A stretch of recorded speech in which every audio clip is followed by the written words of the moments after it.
Monday, May 4th. I'm Laura Cornfield, and this is IBA News, broadcasting from Jerusalem. Following a large-scale riot of Ethiopian Israelis last night in Tel Aviv, Prime Minister Benjamin Netanyahu convened community leaders to urge calm and hear their complaints and search for solutions. Meanwhile, Tel Aviv moved to clean up the debris from one of the most violent protests the country has ever seen. We get more from IBA's Ari O'Sullivan. It was an ugly night in Israel's history. Several thousand Ethiopian Israelis and supporters held a major rally in Tel Aviv against police brutality and against racism. Police initially stood by as the demonstrators marched, blocking the main Ayalon highway, and then moved on to City Hall.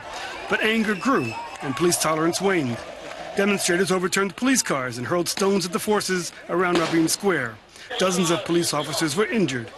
Eventually, police decided to disperse the crowd, unleashing mounted forces who chased them down on horseback and fired water cannons and stun grenades to clear the demonstrators. When it was over, 53 policemen, 7 Ethiopians, and a foreign reporter were treated for injuries. 5 people were still hospitalized today. 43 people were detained, but over half of them were released this morning. Police asked the Tel Aviv Magistrates Court to extend the remand of 19 protesters. Tensions rose after police were filmed severely beating an Ethiopian soldier last week. This morning, Prime Minister Benjamin Netanyahu met with the soldier, Damas Pakada, and told him that what happened was unacceptable. Pakada said that he was for the protests, but against violence. It was a sentiment many in the country could identify with. We feel probably a lot of problems every day, but yet you have to act reasonably and not with violence. President Reuven Rivlin said the violent protests have exposed an open, bleeding wound in the heart of Israeli society, and that the country must respond to their grievances. Ari O'Sullivan for IBA News. Security guards at one of Jerusalem's light rail stations prevented a terrorist attack this morning when a Palestinian man allegedly tried to attack people waiting for the train. The guards at the Givat HaMiftar station near the capital's French Hill neighborhood spotted the man, whom they said attacked one of the guards and reached for a knife. The security personnel shot him in the legs and captured him before he was able to harm anyone. However, no weapon was found in the man's possession or at the site. The wounded terrorist was taken to Hadassah Hospital in Ein Kerem in moderate condition. On this specific area, we've had a number of recent terrorist attacks. The security guards that were on the light rail responded quickly, fired one shot in the air as a warning shot, and then the suspect continued to approach and attack the private security guard, who fired a second shot in the lower part of his body, in the leg. The suspect himself was injured at the scene and apprehended and was taken to a nearby hospital in French Hill for treatment. Israeli search teams in Nepal located the body of Or Asraf, the missing Israeli trekker on the Langtang mountain ridge north of Kathmandu, yesterday afternoon. The 22-year-old, who served in an elite IDF unit, was traveling in Nepal after having been wounded during the war in Gaza last summer. We get more in this report from IBA's Dennis Zinn. Or Asraf's friends from Egoz, the elite IDF unit where he served for 3 years, found his body yesterday on the Langtang mountain ridge in Nepal. Or was last seen in that area some 8 days ago before the massive earthquake. They had come to Nepal to take part in the search. It was clear that a huge avalanche of rocks and snow had taken place in the area. Due to the bad weather and harsh conditions, they were unable to carry his body back to their base camp. A helicopter will be sent once the weather clears. A member of the Hatzalah rescue unit who also took part in the search praised the Egoz fighters who found the body. He said they operated in dangerous conditions. Or's father Patrick, who also traveled to Nepal to locate his son, informed the family in Israel. He said that he was incredibly saddened that the search efforts ended this way, but he is grateful that the body was found and will be brought back to Israel. The family thanked all concerned for the efforts spent to locate Or. President Reuven Rivlin, Prime Minister Benjamin Netanyahu and Chief of Staff Gadi Eisenkot called the family to express their condolences. This was a video message that Or sent back to Israel to be played on Remembrance Day in honor of his army friends who were killed during Operation Protective Edge.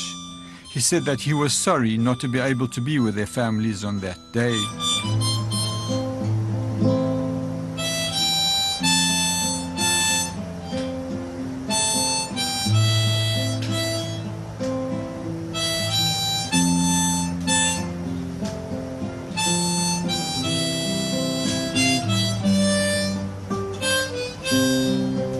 The death toll in Nepal is now 7,059 and growing constantly, with over 14,000 injured.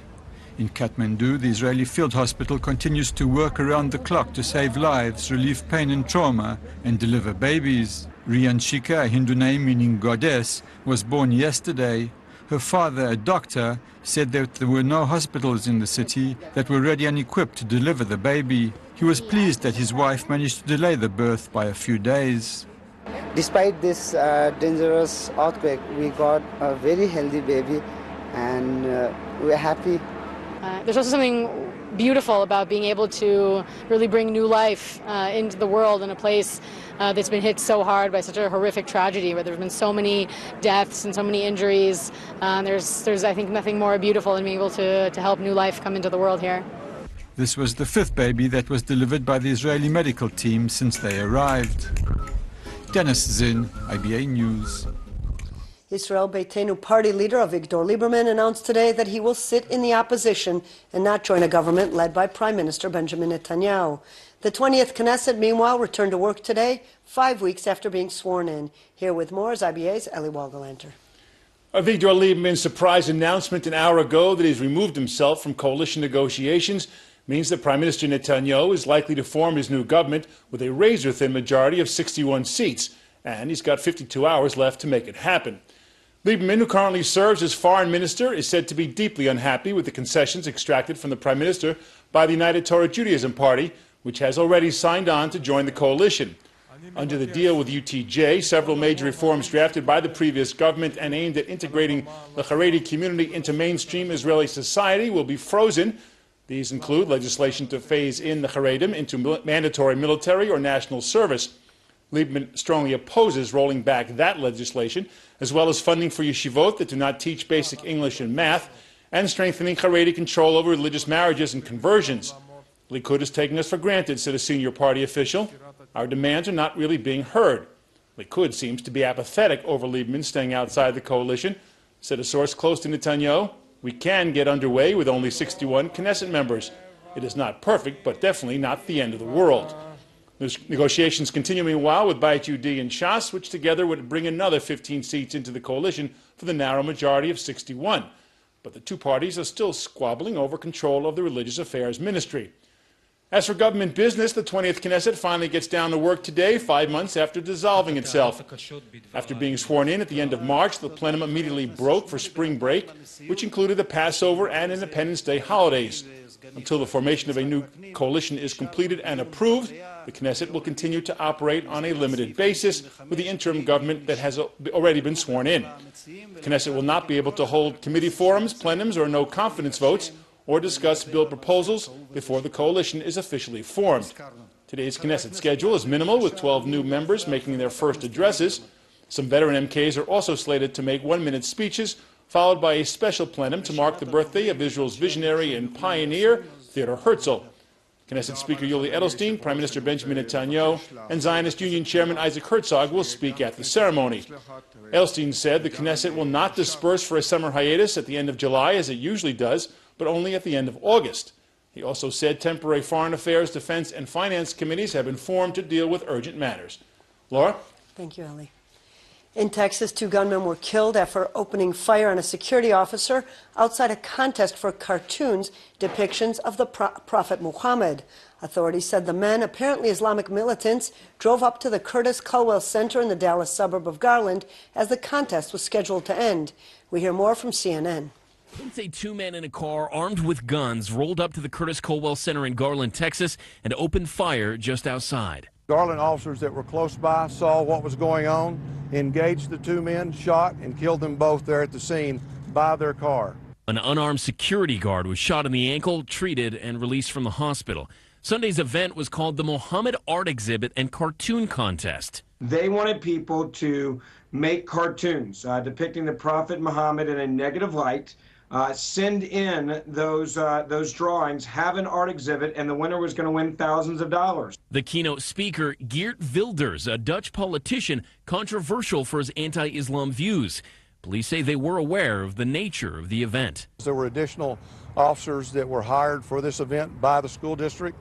We had talked with them in preparing for this event in case something like this happened. For hours, police left the bodies of the suspects laying next to their car, checking the vehicle for explosives as a precaution.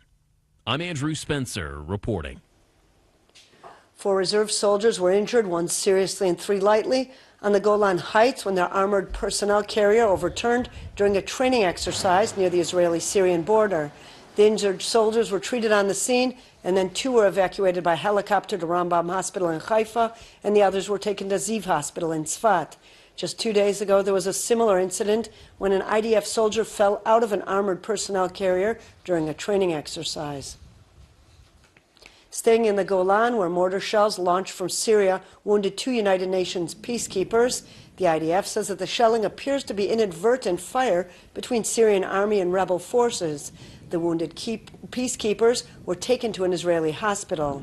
The 800 peacekeepers from UNDOF are from Nepal, Fiji, India, Ireland, and the Netherlands, and their job is to monitor the ceasefire line separating Israel from Syria on the Golan Heights. In Germany, survivors and liberators joined together to mark the 70th anniversary of the liberation of the Dachau concentration camp. German Chancellor Angela Merkel addressed the audience and pledged to keep alive the memory of Nazi crimes and give no quarter to present-day discrimination or anti-Semitism. She went on to thank survivors for sharing memories of their suffering that is beyond imagination and helps young people to connect the history with real people for the sake of future generations. Dachau, near Munich, was the first concentration camp set up by the Nazis only a few weeks after Adolf Hitler took power in 1933. Until its liberation on April 29, 1945, some 40,000 prisoners had died. One of the U.S. Army veterans recalls the liberation. What we saw inside the boxcars were dead bodies, just lying different positions, some on top of one another, but they were all dead. They didn't have food to eat. The weather was cold, wintertime, so they were gone. And a lot of them, I'm sure, were very weak when they put them in the train to begin with. We learned in later years, we learned that the Germans had run out of coal.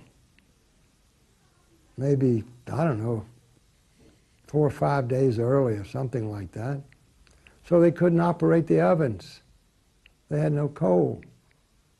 So the bodies were there waiting to be put in the ovens to tell our story. And we enjoyed doing it simply because, especially younger people, that we can tell what happened, that we know about. Hopefully they will remember when we're gone, and they can repeat some of the information that we give them to keep the remembrance going. One of the world's largest displays of innovative agricultural technologies was recently held in Tel Aviv, attracting more than 30,000 visitors, mostly from abroad. IBA's Ariel Sullivan and Dennis Zinn visited the 3-day exhibition and filed this report. Getting rid of crop-eating bugs without the pesticides.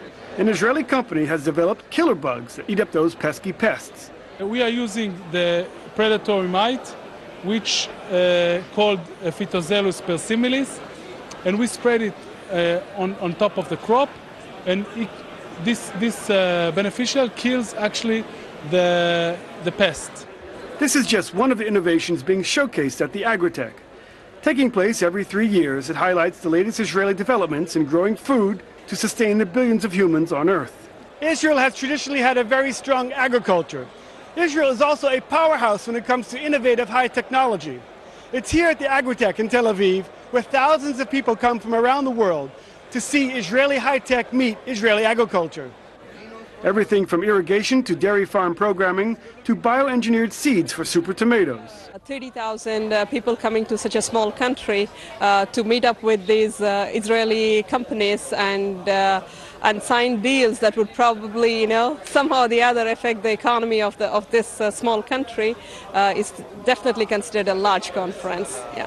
Farmers were excited about some of the new technologies. Most especially the technological aspect of it, the machines, and the irrigation system. We have a very fertile land on our soil, but what we lack is the use of technology. But coming into Israel here, we now see a lot of things that will now be taken back to our country, Nigeria. And it's not just food technologies, but the concept of kibbutz, too, that's being exported. So what we do is we establish a new village with housing for the people, with educational facilities. We also give education, agricultural education, and with agriculture and industrial facilities where the inhabitants work. So this is the social idea. Okay, maybe they don't have a dining room like in a kibbutz, but this is the idea of a community working together, earning an upgrade of their standard of living. Agriculture Minister Yair Shamir says becoming experts in agriculture after 2,000 years of exile from the land was the true redemption of the Jews. We cannot offer them fresh food because we are too small to supply it. But technology, we are great. So the same ideas that go for electronics, I can implement that for the agriculture. Okay. The same innovative mind. Human rights activist David Keyes gave out free ice cream to celebrate the human rights abuses in Iran. Keyes is the executive director of Advancing Human Rights, which presented the award to Iranian Foreign Minister Javad Zarif. My name is David Keyes, and we're going to punk the Iranian Foreign Minister. 2 years ago, I had a confrontation with Iran's foreign minister. The way he tells it, there's no one more committed to human rights and peace and freedom than the Iranian government. Unfortunately, I know a little bit too much to believe that. They've got thousands of political prisoners. I've used comedy and satire in a bunch of different ways to highlight human rights. And the reason for that is because dictators fear humor. So that's exactly what we're going to use. Every balloon counts when you're trying to topple the Iranian regime. I'm throwing a celebration here for 1,000 hangings. It's a big milestone in Iran's history. Free ice cream, and we would love for him to come taste the taste of oppression. I've committed to eating ice cream until there's freedom in Iran. Was this your idea? My idea, yeah. Iran's hung 1,000 people in a year and a half, so we're just celebrating. That's awesome, yeah! Exactly, right? Free ice cream, free Iran's political prisoners. Free ice cream, free Iran's political prisoners. Free Iran's political prisoners. And free ice cream. And free ice cream. This is the youngest protester for freedom in Iran we've ever had. But today we're doing this private event. Didn't have to be here. Could have been in preschool. Could have been playing with his friends. Is that an Iranian nuke? Behind me is an Iranian nuclear weapon. Everyone, thank you for coming out again. We really appreciate it. Come back next year when we're at 2,000 hangings. Are you for that? Yeah, to celebrate the 1,000 hangings. All right, is this a good question? Dear Mr. Zarif, do you want a free ice cream cone to celebrate 1,000 hangings in the past 1.5 years? Also, when will Majid Tavakoli be free? Can Iranians use Facebook yet? Hopefully soon, free ice cream, free political prisoners, David Keyes. Because he literally knows me. We had lunch together. Tell the foreign minister about the ice cream. Thank you. Congratulations. Thank you. 1,000 people you hung, a year and a half. Guys, how are you going to celebrate 2,000 hangings? What's the favorite way to hang gay people, do you think? I know you like ice cream, guys. All right, I guess we just did a whole circle around the block. I don't know why. Congratulations. Thanks for coming. Good job, guys. We have celebration. Okay. Snapping pictures of me. That's a little terrifying. Say hi to Omi Dresda Mirsayefi for me. Thank you so much. He's dead. He's a blogger who was murdered in prison. All right, can we get these guys out of here? We want to make sure they're safe. Foreign minister is inside. Congratulations, Mr. Zarif. 1,000 hangings. I really miss him. We had a moment, and there's nothing that can take that away. Thank you guys for coming. Next week, we're going to be punking Syrian dictator Bashar al-Assad. So tune in. In local money matters, the shekel was mixed in foreign currency trading while shares were up on the Tel Aviv Stock Exchange. Here are the late afternoon numbers.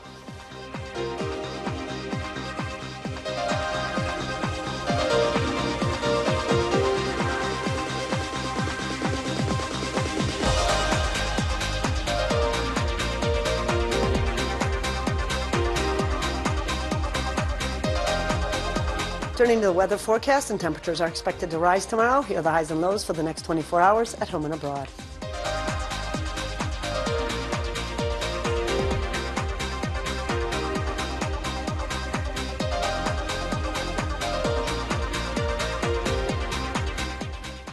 And that's all for this newscast. Aaron Viner will be here tomorrow with more news from Israel and abroad. Until then, I'm Laura Cornfield wishing you a great evening and shalom from Jerusalem.